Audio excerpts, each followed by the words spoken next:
খেয়াল করবেন, চৌথায় সে তার রূপে উঠেছিল, ফুটেছিল, সৃষ্টি হয়েছিল। সেখানে সে তারা বলা হয়েছে, সে তারা মানে 6টি তারা না, তারা 5টি।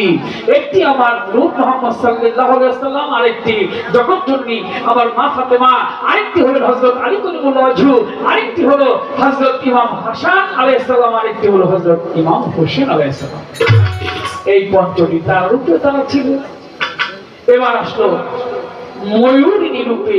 ময়ূরিনী ছিল আমার দয়াল নবী জগৎজননী মা ফাতেমা। তিনি ময়ূরিনীর গলার মধ্যে নিজেই মা সেদিন হার হয়েছিল, গলার মালা হয়েছিল। ইমাম হাসান হোসেন দুই ভাই, দুই কানের দুল। হযরত আলী কারিমুল্লাহ ওয়াজহু তিনি মাথার তাজ হয়েছিলেন। ওখানে ওই জায়গাও মাথার তাজ, এইখানেও মাথা, ময়নারও মাথার তাজ, ময়ূরেরও মাথার তাজ। এবার আসেন হযরত আলী কারিমুল্লাহ ওয়াজহু, তিনি এই জগতে যেদিন পদার্পণ করলেন, যিনি আসলেন, তার যে আবির্ভাব হলো, এটা সাধারণ আবির্ভাব ছিল না। পৃথিবী সৃষ্টি থেকে এই পর্যন্ত, কাল কিয়ামতের আগ পর্যন্ত মক্কা কাবার ঘরে কেউ জন্ম নেয়নি, কেউ জন্ম নিতে পারবেও না। একমাত্র ব্যক্তি একজনই, সে হচ্ছে হযরত আলী কারিমুল্লাহ ওয়াজহু। সুবহানাল্লাহ। কেন?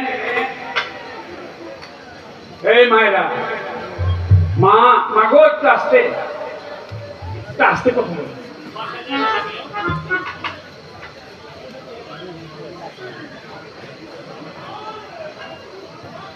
হযরত আলী কারিমুল্লাহ ওয়াজহু, তিনার যিনি মা ছিলেন, তার নামও ছিল ফাতেমা।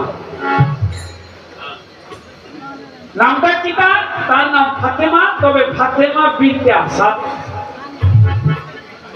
কারণ আসাদের কন্যা ছিলেন তিনি, এর জন্য ফাতেমা বিনতে আসাদ। যার জন্য আমার হযরত আলী কারিমুল্লাহ ওয়াজহু, তার যে সহধর্মিণী ছিল আমার জগৎজননী মা ফাতেমা, তাকে কখনো ফাতেমা বলে ডাকেন, তাকে সবসময় ডেকেছে জহুরা বলে।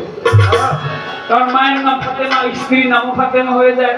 ফাতেমা বললে আবার শেষের শব্দটা উচ্চারণ করতে গিয়ে ফাতে, কথা বলেন না কেন, ফাতে মা। এর জন্য ফাতেমা কখনোই তাকে বলে নেই, তাকে সবসময় বলেছে জহুরা। জহুরা কোথায় গেলে, জহুরা আসছো নাকি, জহুরা কাছে আসো, এইভাবে